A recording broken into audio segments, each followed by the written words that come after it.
but one person who has made contributions over and over and over again is Mary Betty Roeder, who has made it by sharing her experiences throughout the United States. And we're going to have her speak just for a few minutes and touch base with us. Mary Betty, come on up. Charm us all.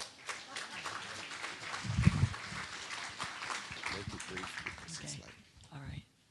Thank you, Sandy. Macular degeneration can be a bummer. It doesn't really have to be. It doesn't need to be. I know I have macular degeneration, the wet kind. When I'm asked, when I'm having my eyes examined, and the person says to me, well, now just read as much as you can on the eye chart. Start with a big E. Eye chart? What eye chart? I don't see any eye chart. But by holding my head very still and moving my eyes around like a big clock, 12, 3, 6, 9, somewhere in my field of vision, that big E will pop into view. So I probably have a little more eyesight than I first thought. But when this first happened to me, I was scared to death. How was I ever going to manage? I'm a widow. I live alone. I have 5 wonderful children, and would you know, not one of them lives within 2 hours of where I live? Who's going to read my mail? How am I going to write a check? How am I going to do my shopping? Well, the world got pretty darn gloomy. Well, I'm a religious person. I pray a lot. And I said, God, you got to help me. Please, God, I can't deal with this all by myself. Show me how to live with this affliction. And that prayer was answered immediately. And in this way, the thought that popped into my brain, no problem in life is ever solved with negative thinking. I had to stop thinking I can't and I'll never be able to, and start thinking, well, maybe I couldn't do this or that the way I used to, but there must be a way. Now, what is the way? You'll be surprised the things you can think up. And once I started thinking, how can I, instead of I can't, my whole outlook on life changed. This was a challenge. And by gum, I was going to figure it out. And I can tell you truthfully today, there are only 2 things that I can no longer do that I would love to do. One is drive a car, at least not safely. But I certainly get places. As Dr. Brooker told you, I travel all over the United States, and frequently all by myself. If you're able to travel, don't be afraid to go alone. It's not a big problem. The other thing is I can no longer curl up comfortably with a good book or read in bed. Now, that doesn't mean I don't get information from a printed page. I certainly do.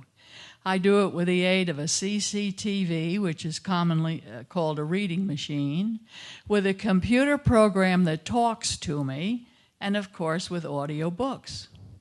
But what was the first challenge I really had to face?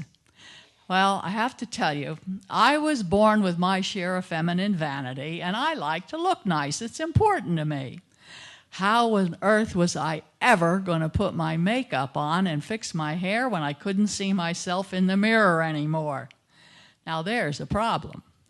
Well, I got to thinking, we have a sense of touch all over our bodies.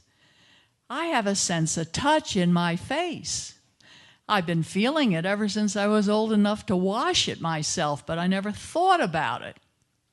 So by using the sense of touch in my face, I figured I mastered that. At least I hope I did. And by using the sense of touch in my scalp and in my hands, I figured out the hair problem. Now, women aren't the only ones with grooming problems. Men have problems too. Many men have had trouble shaving, and I've taught them how. Some men have trouble parting their hair, assuming they have some hair to part. And the other one that I'm going to mention, and I'm going to close because I have to keep this brief, is social. What do you do when somebody comes up to you and says, "Hi, I haven't seen you in a long time. How are you?" You haven't a clue who this person is. Now, we all suffer from, I never forget a face, but I can't remember name syndrome. I mean, most people do. Well, the best way to cope with that one is just to look the person in the eye, or where you think their eye is, and say, you know, I have macular degeneration and I don't see very well. Please tell me, who are you?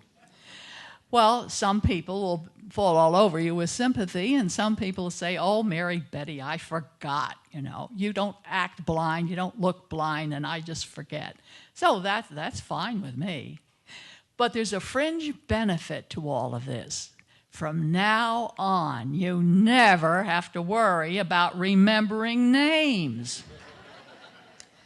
You know, there are still people in this world who never heard of macular degeneration. You know, like the lady that said, macular degeneration? I thought that was a Catholic girls' school. Well, it isn't, as we all know.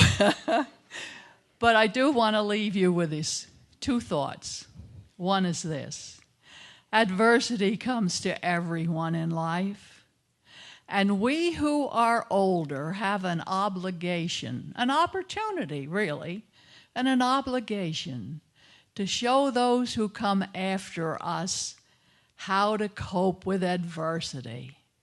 Not by what we say, but by what we do, how we live our lives. And the other bit of advice, and I learned this from a daughter of a man who was a physician during the Great Depression years, before antibiotics and modern medicine. And he used to tell all of his patients this: smile. It doesn't hurt a bit, and it won't cost you a penny. So smile. Thank you very much.